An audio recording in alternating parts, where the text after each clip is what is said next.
গল্পে স্বল্পে তরুণে আপনাদের স্বাগত। বাংলা সাহিত্য ভাণ্ডারে ছোট গল্পের সম্ভার অতুলনীয়। মণিমাণিক্য খচিত সেই সব ছোট গল্প নিয়েই আপনাদের সামনে আমি তরুণ।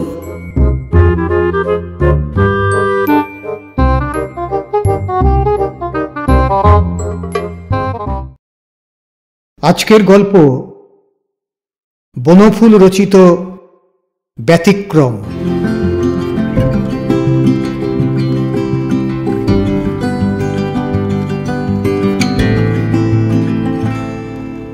স্বাস্থ্যবান, সুরূপ, লেখাপড়া শেষ করিয়াছে, উপার্জন করিতেছে, অথচ বিবাহ করে নাই। এহেন সুরেনকে ইহার কারণ জিজ্ঞাসা করিলে সে বিশেষ কিছু বলে না, খালি একটু হাসে। বহু অর্থবোধক ছোট্ট হাসিটুকুর বিশেষ কোনো তাৎপর্য বোঝা যায় না। পিতামাতা হার মানিয়া বহুদিন পূর্বেই স্বর্গারূঢ় হইয়াছেন। হালকাভাবে চেষ্টা করিয়া বন্ধু বান্ধবগণও হাল ছাড়িয়াছেন। দু একজন কন্যার পিতা বলেই এখনো হতাশ্বাসন নাই, নানাভাবে চেষ্টা করিতেছেন।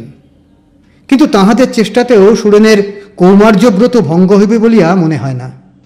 ইদানিং সে এই জাতীয় পত্রের উত্তর দেয়া পর্যন্ত ছাড়িয়াছে, কারণ সোজা না উত্তরেও মিনতিপূর্ণ প্রত্যুত্তর আসে এবং তাহারও উত্তর দিতে ইচ্ছা হয়। সুতরাং ও বিষয়ে সে আর অকারণ সময় এবং অর্থ নষ্ট করিতে রাজি নয়। কয়েকদিন পূর্বে এইরূপ একজন কন্যাদায়গ্রস্ত ভদ্রলোক তাহার এক পরিচিত ব্যক্তি মারফত তাহাকে ধরিয়াছিলেন। মেয়েটি আইএ পাস, দেখিতে ভালো, গান বাজনা, আদব কায়দা, রন্ধনবিদ্যা, গৃহকর্মাদি সর্ববিষয়েই পারঙ্গমা। পরিচিত ব্যক্তি বর্ণনা শেষ করিয়া বলিলেন, এক কথায় তোমারই উপযুক্ত। সুরেন তাহার সেই হাসিটি হাসিল। হাসছ যে? আরেকটু হাসিয়া বলিল, হাসছি আপনার আক্কেল দেখে। যার নিজেরই খেতে কুলোয় না, তার আবার বিয়ে। 150 টাকা মাইনে পাচ্ছ, খেতে কুলোয় না কিরকম? সুরেন স্মিত মুখে চুপ করিয়া রহিল। তারপর বলিল, কোনো রকমে কুলিয়ে যাচ্ছে আমার একার, আর একজন এবং তার সঙ্গে বহুজনের সম্ভাবনা কুলোবে না। তাছাড়া হাল ফ্যাশন দুরস্ত মেয়ের কথাটা সে সম্পূর্ণ করিল না, কিন্তু মনের ধারণাটা তাহার সম্পূর্ণই আছে। আজকালকার মেয়েদের সম্বন্ধে খুব একটা উচ্চ ধারণা নাই তাহার, সে প্রাচীনপন্থী। আজকাল খবরের কাগজের কল্যাণে যেসব খবর পাওয়া যাইতেছে, তাহাতে আজকালকার মেয়েদের সম্বন্ধে শ্রদ্ধা হয় না, ভয় হয়। মহাভারত রামায়ণে পুরুষ দুঃশাসন, পুরুষ রাবণ ছিল, এখনও তাহারা অবশ্য আছে, কিন্তু স্ত্রী দুঃশাসন, স্ত্রী রাবণের আপনাদিটা বোধহয় আধুনিক। মাসিক মাত্র 150 টাকা আয় লইয়া ইহাদের সহিত পাল্লা দেবার স্পর্ধা তাহার নাই। এই তো কয়েকদিন আগে সে খবর পাইয়াছে, তাহার অন্তরঙ্গ বন্ধু ললিতের বিয়ে পাশ বউ ভ্যানিটি ব্যক্তি মাত্র সম্বল করিয়া কোথায় উধাও হইয়াছে। কানাঘুষা যাহা শোনা যাইতেছে, তাহা গৌরবজনক নহে, কোনো এক আর্টিস্টের সঙ্গে নাকি। সুতরাং ও পিছল পথে সে পা বাড়াইবে না। কিন্তু মুশকিল হইয়াছে নিজেকে লইয়া। মনের মধ্যে ক্ষুধিত কামনা একটা তপ্ত তীরের মতো বিঁধিয়া আছে, সেটাকে তো অস্বীকার করিবার উপায় নাই। অথচ ভাবিয়া কোনো কুল কিনারা মেলে না। এইভাবেই চলিতেছিল। সুরেন থাকে পশ্চিমের একটি শহরে। শহরের এক প্রান্তে গঙ্গার ধারে তাহার ছোট বাসাটি। বাসায় থাকিবার মধ্যে আছে বৃদ্ধ ভৃত্য হকরু আর একটি বাইক। হকরু রাত্রে বাড়ি চলিয়া যায়, বাইকটি বারান্দায় ঠেসানো থাকে।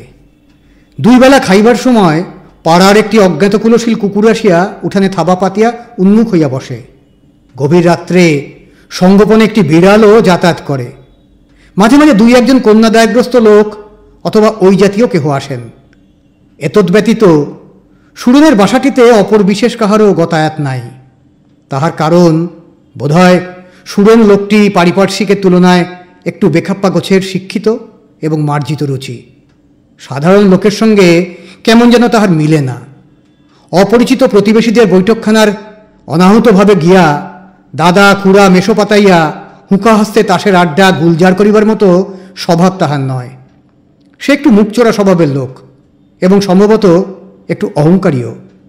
নিছক ডিগ্রির জোরেই চাকুরিটি মিলিয়াছে। হেমন্তের শুক্লা দ্বাদশী, অপরূপ শোভা বিস্তার করিয়া চাঁদ উঠিতেছে। আপিস হইতে প্রত্যাগত সুরেন জলযোগ সমাপনান্তে তাহার প্রাত্যহিক সান্ধ্য ভ্রমণে বাহির হইতে যাইতেছে। এমন সময় একটি গাড়ি আসিয়া বাড়ির সম্মুখে থামিল। ভ্রু কুঞ্চিত করিয়া সেদিকে চাহিয়া সুরেনের ভ্রু আরও কুঞ্চিত হইয়া গেল, কারণ গাড়ি হইতে যিনি অবতীর্ণা হইলেন তিনি একজন তরুণী, রীতিমতো আধুনিকা একজন। হস্তে ভ্যানিটি ব্যাগ, চোখে চশমা, পায়ে হাই হিল জুতা। ক্ষুদ্র একটি নমস্কার করিয়া সহাস্যে তিনি প্রশ্ন করিলেন, আপনার নামই বোধহয় সুরেনবাবু? প্রতি নমস্কার করিয়া সুরেনকে সত্য কথাই বলিতে হইল। সুরেনের সপ্রশ্ন দৃষ্টি লক্ষ্য করিয়া তরুণীটি হাসিয়া বলিলেন, আমি হচ্ছি আপনার বন্ধু ললিতবাবুর স্ত্রী। স্তম্ভিত সুরেন নির্বাক হইয়া দাঁড়াইয়া রহিল। গাড়োয়ানকে ভাড়া দিবার জন্য তরুণীটি ভ্যানিটি ব্যাগ খুলিয়া নানাভাবে সেটি দেখিলেন। তাহার পর ভিতর হইতে একটি 5 টাকার নোট বাহির করিয়া বলিলেন, মুশকিলে পড়লাম তো, খুচরো নেই। এই নোটটা এখানে ভাঙাবার সুবিধা হবে কোথাও?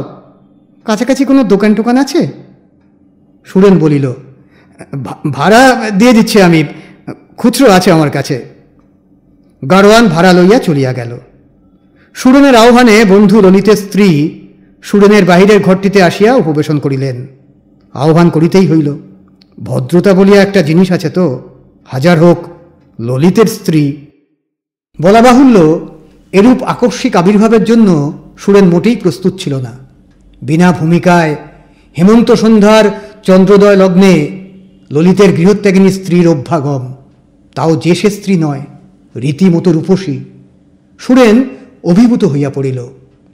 তাহার অভিভূত ভাবটা লক্ষ্য করিয়া আভা বলিলেন, আপনাকে বোধহয় বিব্রত করলাম, নয়? না না, বিব্রত কি বলেন? একটু হাসিয়া সুরেন অভিভূত ভাবটা সামলাইয়া লইল। ওর কাছে আপনার অনেক কথা শুনেছি, তাই দেখা করতে এলাম। কানের দুল দুইটি চমৎকার, লাল পাথরটা ইলেকট্রিকের আলো পড়িয়া অদ্ভুত দেখাইতেছে। সুরেন তন্ময় হইয়া তাহাই দেখিতেছিল। হঠাৎ ভদ্রমহিলার প্রশ্নে পুনরায় আত্মস্থ হইল, আপনি কতদিন আছেন এখানে? বেশি দিন নয়, বছরখানেক হবে। দুইখানি চেয়ারে বসিয়া দুইজনের দিকে নীরবে চাহিয়া রইলেন। সুরেন ভাবিতেছিল, উনি কি এখানে থাকিতে চাইবেন? যদি চাহেন তখন সে কি বলিবে? আভা ভাবিতেছিলেন, কি করিয়া কথাটা পারা যায়। উনি সব শুনিয়াছেন কি? শুনিয়া থাকিলে কেমনভাবে শুনিয়াছেন কে জানে। কয়েক সেকেন্ড অস্বস্তিকর নীরবতার পর মুখভাব যথাসম্ভব প্রফুল্ল করিয়া সুরেন বলিল, এর আগে কখনো দেখিনি আপনাকে আমি। বিয়ের সময়টাতে কিছুতে যেতে পারলাম না, ছুটি পাইনি। আসল কথা অবশ্য, ছুটির জন্য সে চেষ্টাও করে নাই। ললিতের লাভ ম্যারেজ শুনিয়াই তাহার কেমন যেন একটা বিতৃষ্ণা আসিয়াছিল। তাহা ছাড়া পাওনা ছুটির এমনভাবে নষ্ট করিবার ইচ্ছা ছিল না। বরং ছুটি জমিলে পুরী বেড়াইয়া আসিবে মনে মনে এই বাসনা ছিল। কিন্তু এসব কথা বলা চলে না, ছুটি পাই নাই বলাটাই শোভন। আভা বলিলেন, আপনার কথা শুনেছি কিন্তু অনেক, তাই তো এলাম। মনে হলো এই বিদেশে একমাত্র আপনাকেই বোধহয় বিশ্বাস করতে পারব। সুরেন মনে মনে ঘামিতে লাগিল, এই রে, এইবার বুঝি ভদ্রমহিলা থাকিবার প্রস্তাবটা করিয়া বসেন। আজকালকার এইসব অগ্রগতিশীলা মহিলাদের কাণ্ডজ্ঞান একেবারে নাই। ইহারা সব করিতে পারে। স্বামীকেই যখন স্বচ্ছন্দে ছাড়িয়া আসিতে পারিয়াছেন, তখন ইহার অসাধ্য কিছুই নাই। হয়তো এখনই বলিয়া বসিবে, কয়েকদিন আপনার বাসায় আশ্রয় দিন আমাকে। সুরেনের পক্ষে না বলা মুশকিল, হাঁ বলা আরও মুশকিল। অবশেষে মরিয়া হইয়া সে বলিল, কোথা থেকে আসছেন আপনি এখন? এখন আসছি আমি আমার কোয়ার্টার্স থেকে। এখানকার মেয়েদের স্কুলে হেডমিস্ট্রেস হয়ে এসেছি আমি, কাল জয়েন করেছি। আপনার কথা অনেক শুনেছি, তাই মনে হলো যাই, আলাপটা করে আসি। বলিয়া আভাদেবী অতি সুমিষ্ট একটি হাসি হাসিলেন। কিন্তু এই নিশ্চিতকর শুভ সংবাদ শুনিয়া সুরেনের যেরূপ পুলকিত হইয়া ওঠা উচিত ছিল, আশ্চর্যের বিষয় ঠিক ততটা পুলকিত সে হইল না, বরং এই সমস্যা সংকুল অবস্থাটার এমন একটা নিরামিষ গোছের সমাধান হইয়া যাওয়াতে সে নিজের অজ্ঞাতসারে একটু যেন বিমর্ষই হইয়া পড়িল। হয়তো তাহার মুখচ্ছবিতে সে ভাবটা পরিস্ফুট হইয়া উঠিয়াছিল।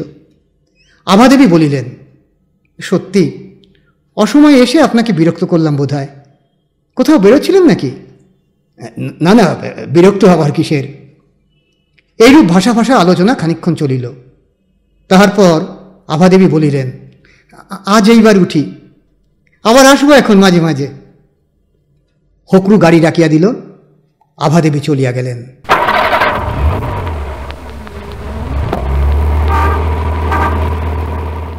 সুরেন রীতিমতো বিস্মিত হইয়া গেল। যতটুকু দেখা গেল তাহাতে তেমন কিছু সাংঘাতিক বলিয়া তো মনে হইল না। ভালোই লাগিল বরং। ব্যস্ত সহজ সুন্দর ভদ্র কথাবার্তা, অথচ ইনি ললিতের মতো স্বামীকে ত্যাগ করিয়া আসিয়াছেন। বিশ্বাস করিতে প্রবৃত্তি হয় না। নিশ্চয়ই কোনো রকম কিছু। সমস্ত সন্ধ্যাটা সুরেনের মাথায় অন্য কোনো চিন্তাই আসিল না। কয়েকদিন পরে আবার একদিন বৈকালে আভাদেবী আসিয়া দর্শন দিলেন। আসিয়া নিজেই বলিলেন, মুখ ফুটেই চাইব আজ, চা হুকুম করুন। সেদিন আপনি যেরকম মুখ গোংরা করে বসে রইলেন, তাতে চায়ের কথা বলতে আর ভরসা পেলুম না। আভাদেবী সহস্র মুখে একটা চেয়ার টানিয়া উপবেশন করিলেন। সুরেন তাড়াতাড়ি চা নিতে বলিল। খাবার টাবার আনতে বলবো কিছু? আমার এখানে মুখ ফুটেই বলতে হবে সব, কারণ বুঝতেই পারছেন আমি ব্যাচিলার মানুষ। আমার ভরসা ওই বুড়ো হকরু। না, খাবার চাই না, ভালো এক কাপ চা হলেই চলবে। আপনার হকরু ভালো চা করতে পারে তো? সুরেন স্মিত মুখে বলিল, হকরু আমার কাছে আসার পূর্বে আর কখনো চা করেনি। আমি ওকে সম্প্রতি চা শিল্পে দীক্ষা দিয়েছি, সেজন্যে জোর গলায় কিছু বলতে পারছি না। তাহলে ওকে জলটা গরম করে সব জিনিসপত্র এখানেই দিয়ে যেতে বলুন, নিজেরাই করে নেওয়া যাক। সুরেন সেইরূপই হুকুম করিল। চাটুকু মনোমতো না হলে কেমন যেন তৃপ্তি হয় না, যাই বলুন আপনি। সুরেন একটু হাসিল। যথাসময়ে চায়ের সরঞ্জাম আনিয়া হকরু সামনের টেবিলটায় সাজাইয়া দেয়া গেল। আভাদেবী স্বচ্ছন্দ নিপুণতার সহিত চা প্রস্তুত করিয়া পরিবেশন করিলেন ও পান করিলেন। কেমন হয়েছে চা? সুন্দর। খানিকক্ষণ গল্পগুজব করিবার পর আভাদেবী হাতঘড়িটি দেখিয়া, এইবার উঠতে হবে আমাকে, সেক্রেটারি বাবুর আসার কথা আছে আমার বাসায়। কে আপনাদের সেক্রেটারি? খালি ঘরের কোণে বসে পড়াশোনা করা ছাড়া দুনিয়ার আর কোনো খবরই রাখেন না বুঝি আপনি? আপনাদের স্কুলের সেক্রেটারি কে, এইটাই কি একটা রাখবার মতো খবর বলতে চান? আপনার পক্ষে না হতে পারে, কিন্তু আমার পক্ষে ওইটিই এখন সবচেয়ে বড় খবর। কে বলুন তো সেক্রেটারি আপনাদের? মুরারিমোহন পুরকায়স্থ, একজন উকিল। ভদ্রলোক খুবই অমায়িক। আমার যাতে কোনো রকম অসুবিধা না হয় তার জন্য অনেক চেষ্টা করেছেন। উঠি আমি, তাঁর আসবার কথা আছে এখন। আভাদেবী চলিয়া গেলেন। যাহা বলিতে আসিয়াছিলেন তাহা আজও অনুত্তর রহিয়া গেল, এবং যাহা শুনিবার জন্য সুরেন মনে মনে অতিষ্ঠ হইয়া উঠিয়াছিল তাহা কিছুতেই মুখ ফুটিয়া সে জিজ্ঞাসা করিতে পারিল না। উভয়ই ললিতের প্রসঙ্গ আলোচনা করিতে সমুৎসুক, কিন্তুতেই বাধিতেছে। সুরেন একবার ভাবিল ললিতকে একটা চিঠি লিখিলে কেমন হয়, কিন্তু পরক্ষণেই তাহার মনে হইল সেটা ঠিক হবে না।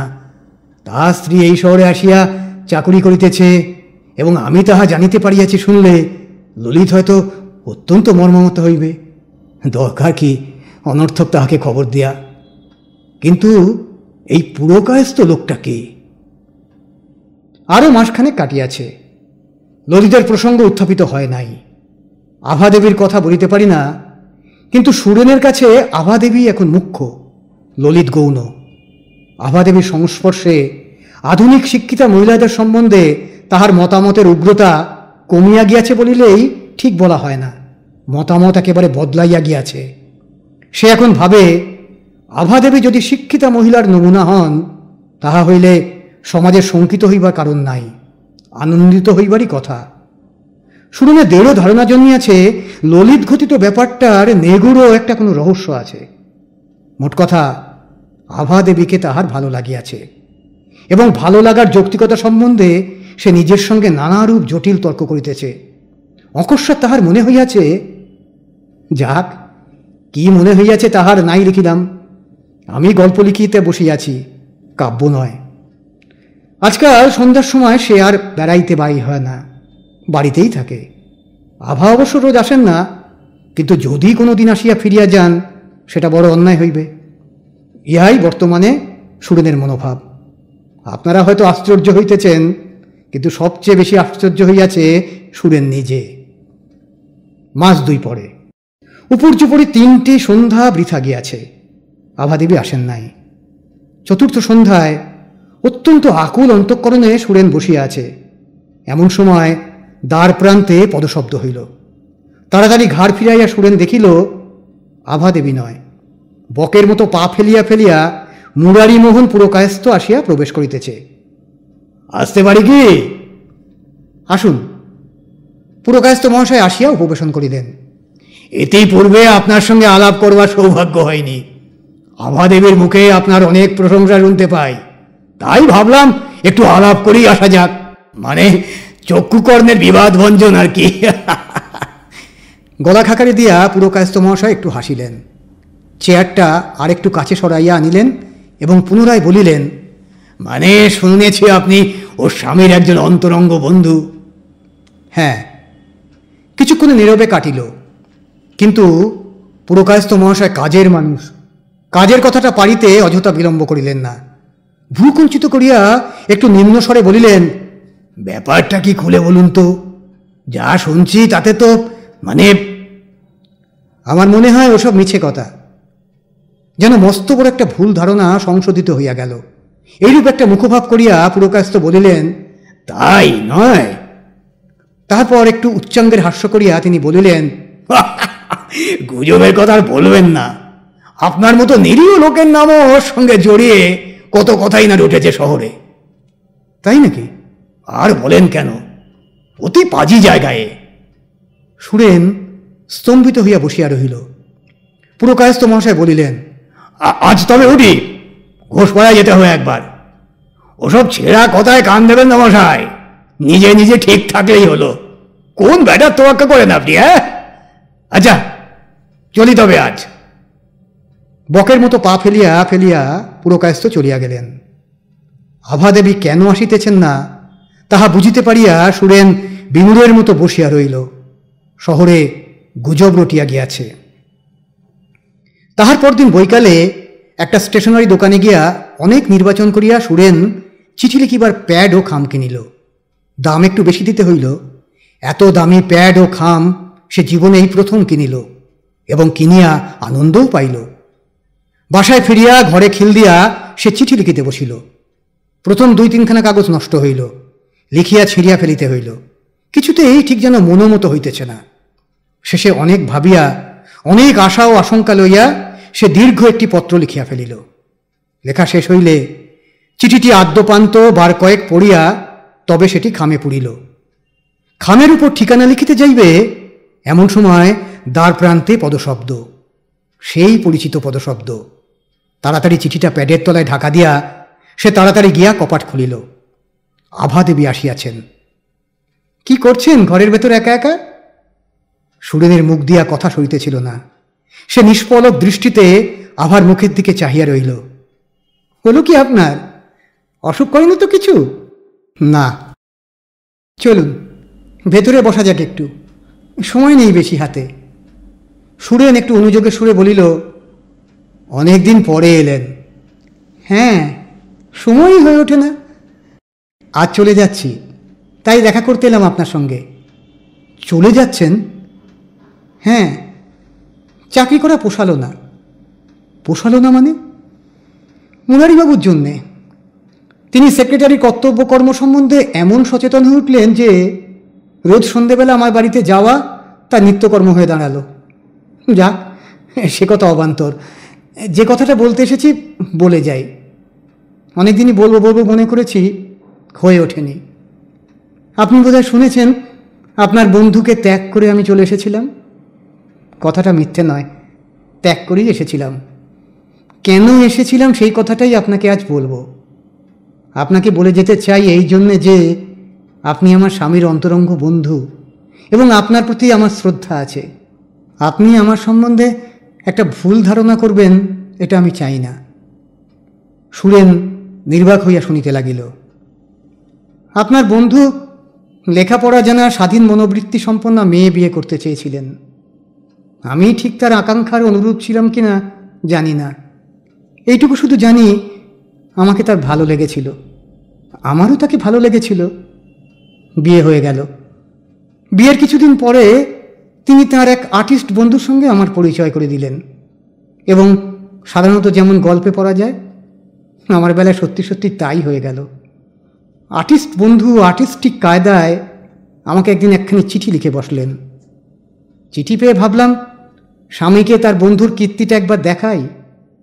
তখনই আবার মনে হলো কি দরকার বন্ধুবিচ্ছেদ ঘটিয়ে। ওরকম ধরনের চিঠি জীবনে তো অনেক পেয়েছি, কখনো হইচই করিনি। এসব নিয়ে হইচই করতে কেমন যেন সংকোচ হয়, চুপ করে থাকাই ভালো।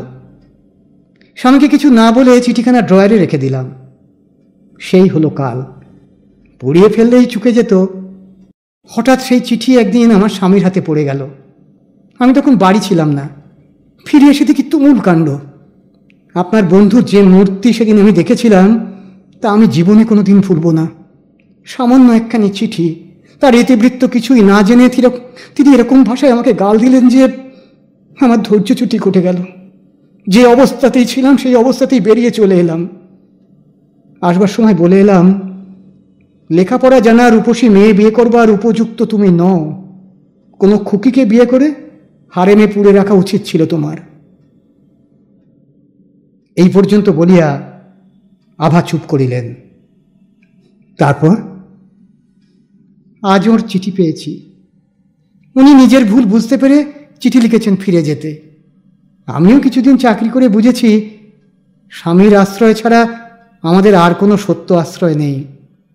যেখানে যাই নানা ছুতোয় এক ঝাঁক পুরুষ পেছু নেবে।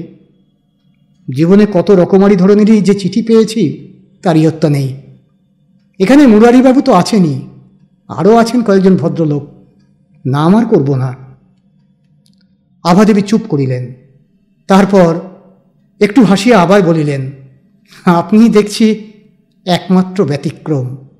সত্যি বলছি, আপনি একমাত্র ভদ্রলোক যিনি সত্যি সত্যি ভদ্রলোকের মতো ব্যবহার করেছেন, চিঠিপত্র লিখে বিরক্ত করেননি। সত্যি বলছি, এর জন্য আমি কৃতজ্ঞ আপনার কাছে। এবং এত কথা আপনাকে বললাম এর জন্যেই।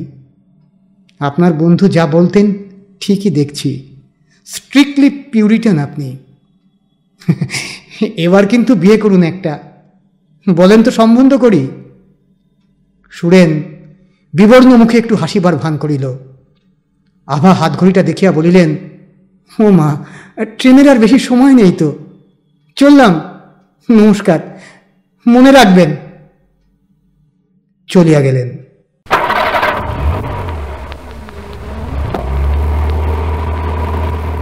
সুরেন নিস্তব্ধ হইয়া বসিয়া রহিল।